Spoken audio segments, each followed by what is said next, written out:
Welcome to the NBA Notebook, a series where I'll be keeping tabs on all my random basketball thoughts as we move through the current NBA season. On today's episode, we have 3 topics to dive into. We'll be checking up on a few rookies, talking about the father-son duo in LA, and finishing out with a discussion on the early results of the Cat trade. And so jumping right into our first topic, I have to start with the 28th overall pick, Ryan Dunn, because Dunn Island is seeing perfect weather conditions for some preseason overreactions, and I love it. People are already wondering if Phoenix got the steal of the draft because Dunn was projected to be a great defender, but everyone thought the issue here was that he wouldn't be able to provide anything on offense, and well, now he's already taking pull-up threes in transition. Dunn is shooting 5 for 11 so far in preseason when he was just a 20% three-point shooter in college, and listen, anyone who knows me knows that I love elite defenders who shoot low-volume three-pointers with efficiency, so I might be a Ryan Dunn guy, I don't know. I'm interested to watch this play out because Lord knows Phoenix needs some defenders, and I don't expect Dunn to come out firing from deep the way he has been, but if he provides anything offensively, he'll get some reps for Phoenix because of his defense. Just check out some of these highlights against Cade Cunningham. Dunn stays connected on the screen, gets himself back into the play, and swipes the ball loose here for a steal. And I mean, look at how he's moving his feet. This kid is legit on defense. 3-point Phoenix lead. Cunningham tried to drive inside, tied up. And then we see the timely help to get another steal, and I see some people already calling him the Dungeon, and that's just a sick nickname, so I'm all the way in. It all just comes down to, can he do anything on offense? I like the confidence he's showing with that pull-up 3 and even a step-back attempt, and his jump shot to me doesn't look broken. I'm not an expert on mechanics, but it looks like he has a decent release, so I don't know. I'll be keeping an eye on this one, and I'm excited to find out if his 3-point improvements are for real. Now I'm also keeping tabs on some of the guys that we wanted the Cavs to draft this summer. So I saw Kyshawn George floated on my timeline, and it looks like he's had a solid start to his preseason. He put up 14 points, 4 rebounds, and 3 blocks, played some sturdy defense, gets a steal here, and then shows off a little handles, which was a big concern for me, is that I worried if George was a little too slow and loose in college, but this was a nice move to get coast to coast and finish at the rim. And then we see a nice pass here, which was one of the selling points for him was his playmaking. And then the 3-point shooting, which is probably his best skill, standing at 6'8" with a pure shooting stroke like that. I'm really interested to see how he develops in Washington as a potential 3-and-D wing who can provide a little bit of playmaking.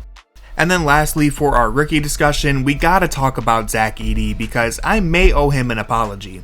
Now I'm not an NBA draft guy, I should have mentioned that at the top of this video. I don't watch much college basketball, but I was pretty low on Edey all things considered, and now I'm wondering if I should have bought more stock. See, I'm realizing I'm usually too low on bigs who enter the draft, especially when I see these gargantuan, slow-moving, traditional big men like Edey. I just kind of write them off as a product of being from another time. But you can still be a massively impactful player in today's NBA, even with limited mobility when you're at that size. And look, it's just preseason and he hasn't been perfect, but I don't know if he's going to be a complete turnstile on defense like we thought. I mean, look at this. Yeah, Dinwiddie turns the corner on him, but he can't go up with a layup because Edey is 7'4" and would swat it. So maybe I shouldn't have been so quick to write him off. He's not flashy like Chet or Wemby, you know, the guys who can do stuff like this.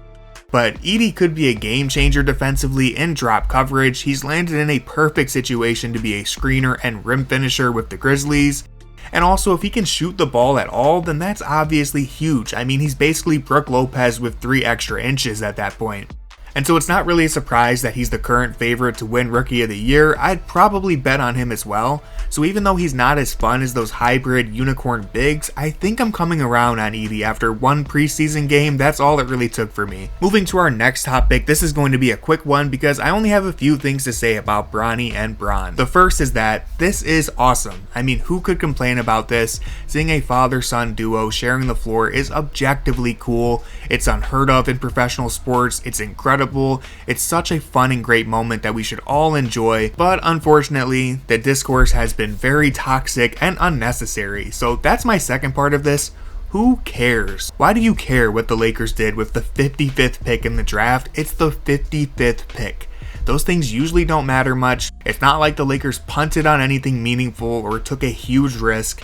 They drafted Bronny at the end of the second round, and he'll end up spending most of his rookie season in the G League anyway. He'll spend the early season with the Lakers so that we can get that sweet moment of them sharing the floor, which, by the way, this was 100% earned by both of them. LeBron certainly earned this moment, and Bronny earned it too, regardless of what people might say. I do think he can develop into a real depth piece in the NBA, a back-of-the-bench guy because of his defense, his tenacity, and his high IQ. But he does have the task of finding a way to be serviceable on offense, and right now there isn't much there to make me think that Bronny can be an NBA level talent as a scorer or an advantage creator. He just doesn't really have the juice in that department, but hey, most guys who get drafted in the second round don't. So again, who the hell cares? Now we have one more page to get to, but let me say real quick, since this is a new series I'm trying out, I'm asking you to really help out and show support if you like this video so far. I plan on continuing this one way or another, but seeing your comments and seeing how many likes you drop on this video will really encourage me and let me know this is something I should keep on doing. I love the NBA and I'd really like to expand my coverage, so let me know how I'm doing so far. For our last topic, I wanted to check in on the New York Knicks and how Karl-Anthony Towns is being acclimated. Now this trade was probably the biggest swing of the offseason, and it came at such a strange time right before training camp. I know everyone had mixed feelings on this. A lot of people were wondering why either team agreed to this deal when both Minnesota and New York seemed set up for success this season regardless. But from the New York side, it was clear they needed a center, and things have started off pretty sweet so far.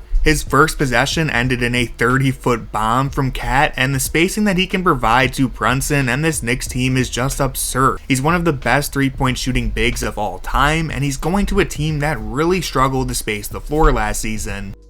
We've already seen how Towns can open things up and allow Brunson to take advantage, and that's a recipe for success.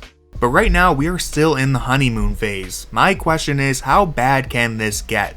Have the Knicks lowered their floor with this trade? The problem is, as we all know, Cat hasn't always been super reliable. He has a tendency to foul out in big games and just all around struggle to be an impactful player at times. Nothing describes the Karl-Anthony Towns experience more than him getting benched in winning time of a game where he had 60 points last season. And so the issue for New York is they have no depth behind him if Cat fouls out or can't be on the floor. Maybe Mitchell Robinson will return later this season and stay healthy, but I wouldn't feel comfortable relying on that. And maybe you can play OG at the center for stretches, but again, there's some titans in the Eastern Conference like Giannis and Embiid that you probably don't feel too comfortable with OG being out there either.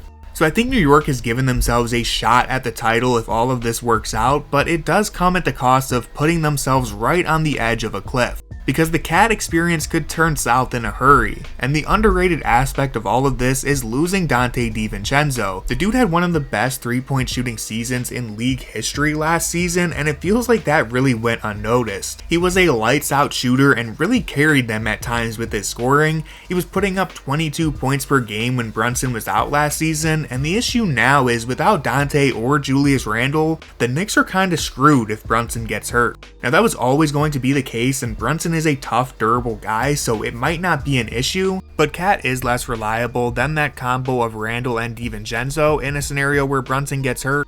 And I guess this is where you're hoping the Mikal Bridges trade will really patch up any potential issues that arise. So overall, the Cat trade was a very reasonable swing, but I am interested in seeing how this changes their floor this season and if they've given themselves a much worst case scenario. Anyways, that's all for this episode of NBA Notebook. Thank you for watching, and again, if you enjoyed this, then please hit subscribe, drop a like, and leave a comment so I know you want to see more of this stuff, and I will see you next time.